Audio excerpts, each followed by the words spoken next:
In Switzerland, telling someone your client's name could send you to prison. Not a fine, not a warning. Prison. For most of the last century, if you were a Swiss banker and you revealed who held an account at your bank, you weren't breaking a company policy. You were committing a federal crime. Think about how strange that is.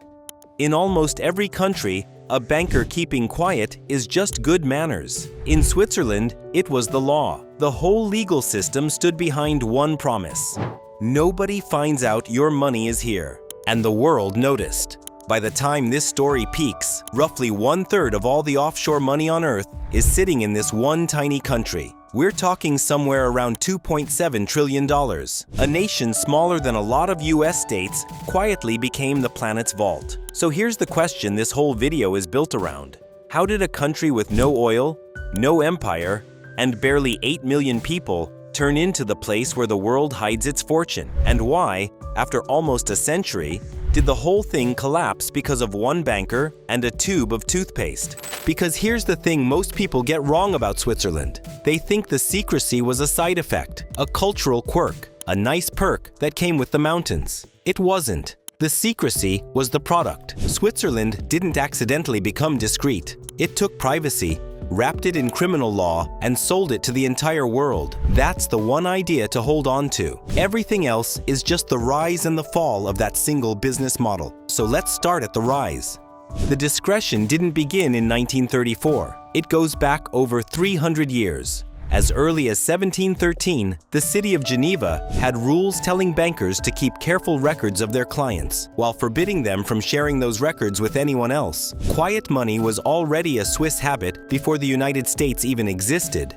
But a habit isn't a business. To turn discretion into an industry, you need something stronger than tradition. You need law. And that's exactly what happened in 1934. That year, Switzerland passed the Federal Banking Act. Tucked inside, it was a now famous section, Article 47. And Article 47 did something almost no other country had ever done. It made breaking client confidentiality a criminal offense, not a lawsuit, a crime, punishable by fines, and, in later versions, even years in prison. Stop and feel the shift there. Before, a banker who talked too much might get sued. Now, a banker who talked could go to jail. The state itself became the bodyguard of your secret. So why 1934? Picture Europe at that moment. Economies are shaky. Dictators are rising next door. Money is nervous, and nervous money wants somewhere calm to hide. Switzerland, neutral and stable, raised its hand and said, "Bring it here, and we will protect it with the full weight of our courts." And then came the masterstroke, the numbered account. Here's how it worked. Instead of your name sitting on the account, there was just a number. Your identity was peeled off the paperwork and locked away. And only a tiny handful of senior bankers knew which human being that number actually belonged to. Clerks moving the money often had no idea whose money it was. So even inside the bank, you were a ghost. And outside the bank, you were protected by criminal law.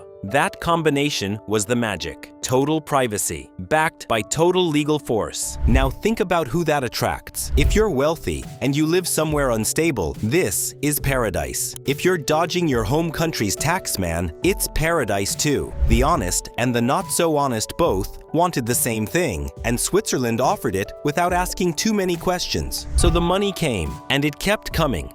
Decade after decade, deposits flowed in from every corner of the planet, until Switzerland sat at the very top of the global wealth pile. By recent counts, somewhere around $2.3 trillion in offshore wealth was managed there, more than double its closest rival.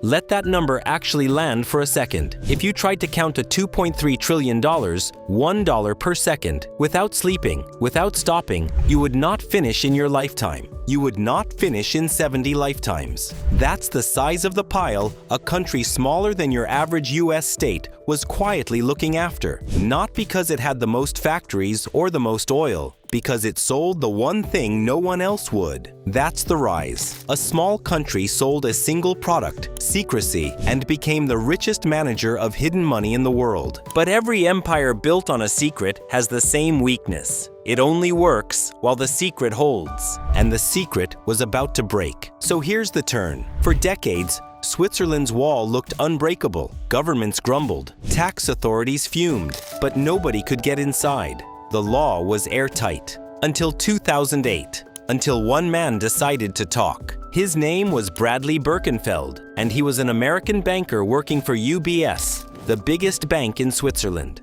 From the inside, Birkenfeld had watched how the machine really ran, how wealthy Americans were quietly helped to hide money from their own government. And here's the detail that tells you everything about that world. At one point, to move a client's diamonds across the US border without a trace, Birkenfeld reportedly hid them inside a tube of toothpaste. That's not a movie. That's the level of secrecy we're talking about. But in 2008, Birkenfeld turned. He went to US authorities and handed them the blueprint of the whole operation. And here's the part that sounds almost unfair. He still went to prison himself for his own role in it. But the information he gave was so explosive that years later, the US paid him a whistleblower reward of $104 million.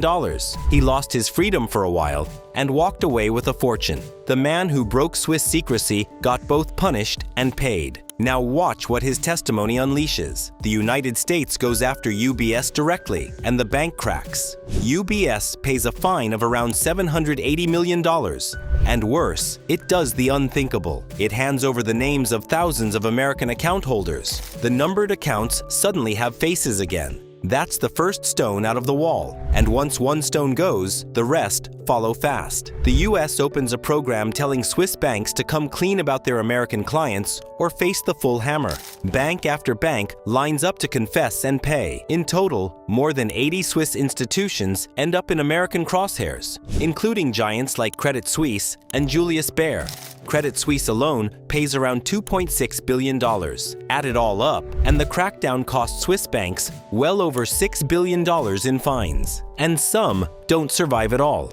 Switzerland's oldest bank, Vagelin, had been in business for more than 270 years, more than 2.5 centuries. In early 2013, after admitting it helped Americans evade taxes, it shut its doors forever. A bank that had outlasted Napoleon was killed by a tax case. Feel the momentum here. The product was secrecy. The whole value was that nobody could see in. And now the names were leaking, the fines were stacking up, and the oldest player on the board was gone. But here's what you have to understand about why it kept falling instead of stopping. Secrecy is fragile in a way money isn't. You can lose half your fortune and rebuild it. You cannot unreveal a name. Once the world learned that Swiss accounts could be cracked, the entire product lost its meaning.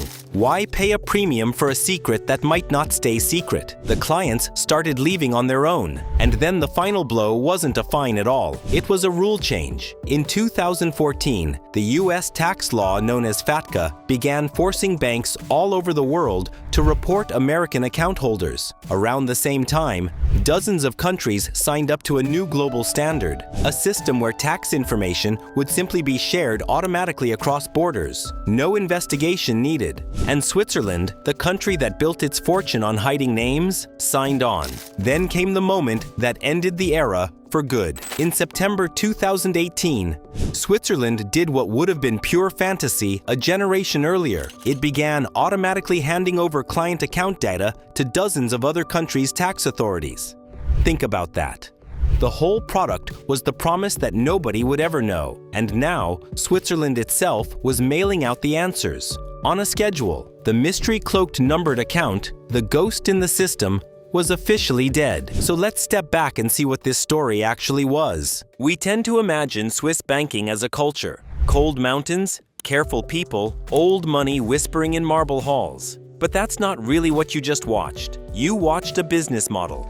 Switzerland looked at something the whole world wanted: privacy, and did what no one else dared. It turned that privacy into a product, protected it with criminal law, packaged it as a numbered account, and sold it to the planet for almost a century. It worked spectacularly. Trillions flowed in. A tiny country became the world's vault. And it died the way every secret dies. The moment one insider talked, the wall that took 300 years to build came down in about 10. So here's the reframe to leave you with. Switzerland wasn't powerful because it had money. Plenty of countries have money. Switzerland was powerful because it sold silence, and for a while, silence was the most valuable product on earth. The vault is open now. The names are out, and the country that once made a crime out of saying a single name spends its days quietly sending those names away.